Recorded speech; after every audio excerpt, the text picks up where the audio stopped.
This month has been really exciting because it's, this patience and acceptance and flow to me are so important. They're like this trinity of how to live your life, what we really need to focus on to get through everything.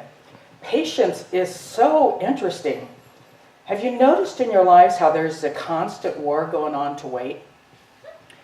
I will freeze my computer because my finger's going like this. And yet I grew up with mail that you had to wait in the country for them to bring to you, and it took you 6 weeks or more to get anything. And now I'm like this. It's just amazing, but we're programmed that way. We've got all this marketing going on, so you're impulse buying. Got all the marketing going on, so maybe what you're saving for, and you get that, but then it changes because there's new marketing and you want something else. You want the different refrigerator or the different sink or the different granite countertops or whatever it is that's going on. I notice it with the kids, the grandkids. My granddaughter had bought, during the year to help, save the money and get everything they wanted, had everything on their list, and what happens? New marketing comes out, new commercials, and they want something completely different. It's very, very frustrating. So how do we practice being patient in the middle of that? It's hard. I've noticed we have this Christian work ethic in this country where you have to work hard, you have to suffer. My grandmother used to say, medicine doesn't work unless it tastes bad. It can't possibly work if it tastes good when they start putting the flavoring in. So we're conditioned to that.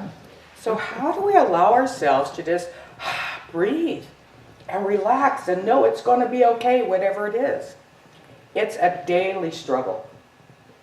I remember years ago studying prosperity, and there was, in this guy's book, he talked about if you want to be prosperous, you have to trust.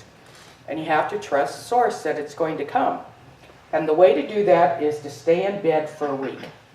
If you can stay in bed for a week and trust that the world's going to go on and be okay, even though you're in bed and you're not out there micromanaging it and trying to make it happen, you're on the right road. I would challenge anybody, especially if you're like a workaholic or you have all these have-tos or all of that. Can you take a day and just go out in nature and sit there? Can you go to a park or a campground or someplace and just sit on the bench for a while? It's difficult. So many times the mind goes, oh, I should be doing this. I could have had these 3 projects done by now. I thought, what's my grocery list? I need to get this on the way home. What am I going to do? Everything but relaxing and just being. Everything but enjoying and learning that it takes time. You pray for something, it doesn't happen right this moment. Well, think about what you prayed for. How many people are involved in the manifestation of that prayer? You want a house. Treat it for this house. But the banks have to be involved. The escrow people have to be involved. There's the seller. There's the agents. All of this stuff going on, the inspections that have to be done, maybe things fixed. Is all of that going to come together today? Because people have lives. Our life has to interact with those other lives. We have to flow together. To make that happen sometimes takes patience, which is why we talk about divine right order. You want the perfect price, you need the perfect person. You're treating today for a house, but maybe that person is out of the country, or maybe that person is sick. They've got issues going on.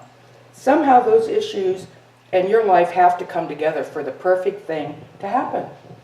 It takes time, which is patience, which is trusting that you're going to get what you want or what's for your highest good, but the patience to allow it to manifest. Time is an illusion. It's something we've created to be able to manage our lives and our world. Time is something we have plenty of. There's a lot of time.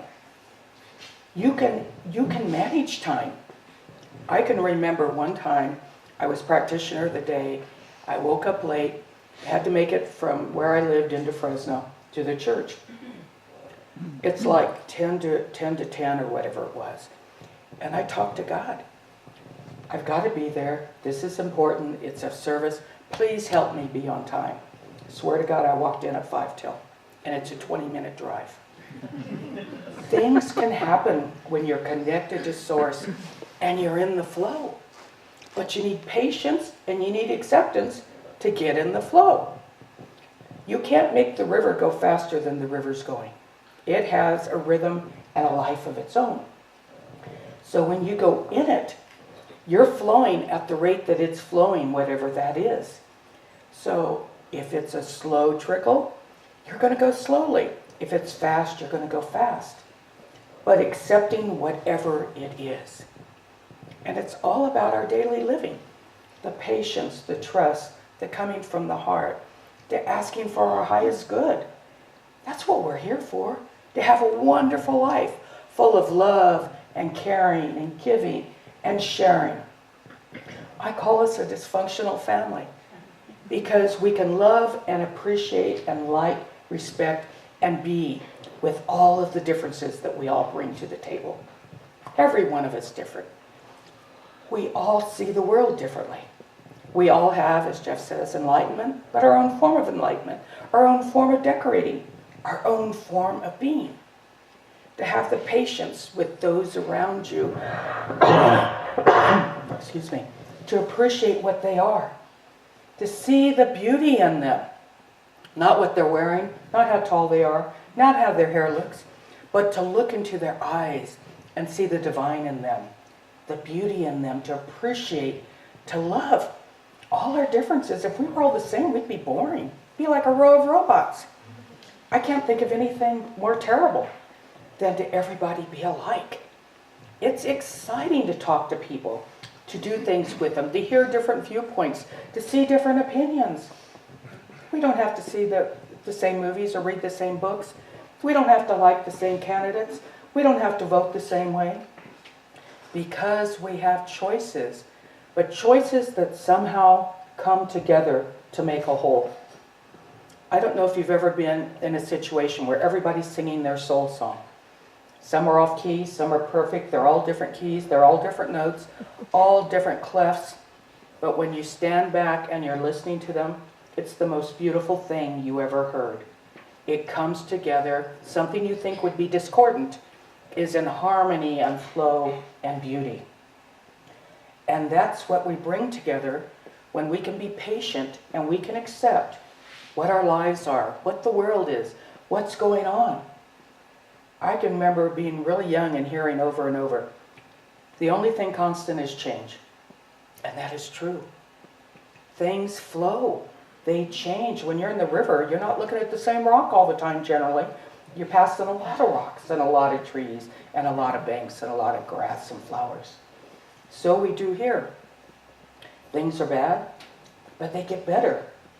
So how to be able to live this daily is what they talk about when they say live in the now. That's what it's all about.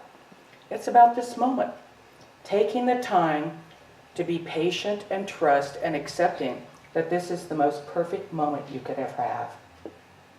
Each moment is beautiful when you take it out and look at it. You can find something good to say about everything. There's always something nice to say. There's always something beautiful to appreciate. I come on this property and I just sit there and feel the space and the wonder and the beauty and the peace. I come in here and I look at what was created out of nothing. It was dreams and prayers and pictures and minds. But with patience, over all these years, it got built.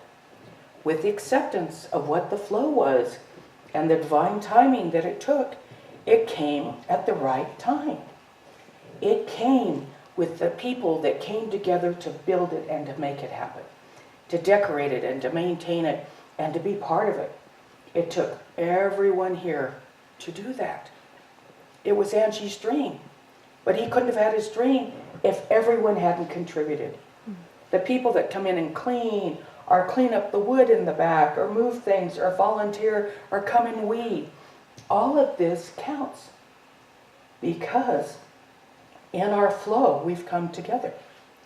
We've come together and look at this life here with love. We see the needs and we meet it. That's what life's about. It's the smile that they talked about as the step to love. That is so important. Our heart brain and our stomach brain get knowledge before our head brain does. To live from your heart before the mind micromanages you is the way to live. to be in this now moment full of this love, and in this flow is love unfolding 24/7.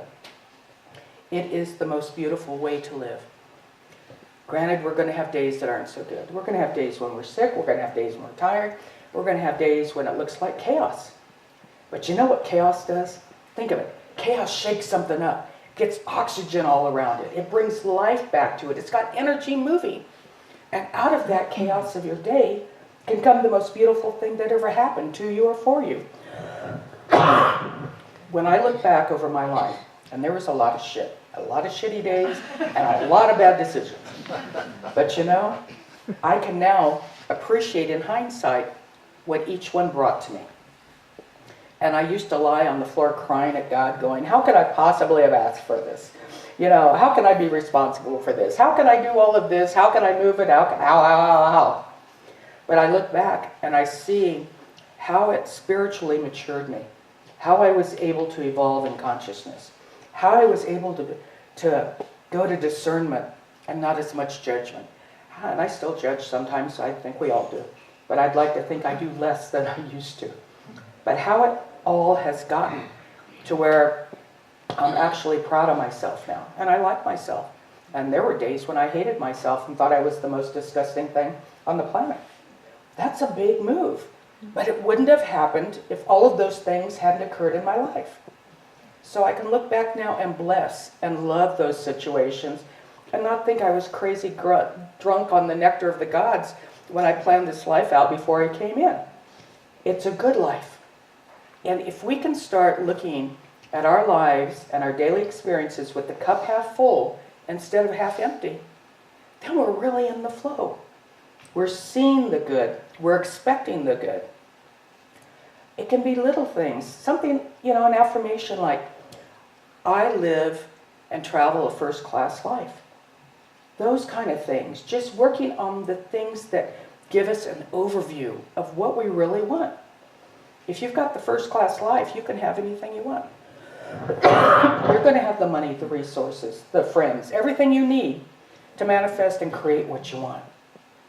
So when you're looking at the little things that aren't working, counterbalance that with the focus on where it is you want to end up. Don't lose it all and wallow over here in what isn't working. Because what we see as not working isn't really not working. It's working. It's just not in the way we thought it was going to work. So to get rid of the expectations. Expectations trip us up all the time. We never measure up to them. It can never happen that way. We're trying to control things that are out of our control. But if we can accept that life is the way it is, that it's worth learning to love and to share and to give. It's worth connecting with Source all the time. To be your best friend, talk to him all the time, her, whatever it is for you. To trust that you're connected, that you're a divine being, that you're this beingness that Betty talks about. That you are this. And that is your essence. Look in the mirror sometimes and just look and say, you are the most special thing in this world. Not that you're the most beautiful or the most talented or the most anything like that. Don't quantify it. Special. We are special beings having an earthly experience. And the specialness comes from our hearts because we can love, we can care, we can share, we can gift. This is one of the most important legacies of Maggie. The heart. The sharing and the loving and the caring and the laughing.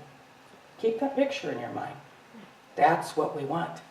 We want to laugh and enjoy life. We want to love each other and come together in communion. I couldn't do it without all of you. This is a beautiful place, and I thank you all very much.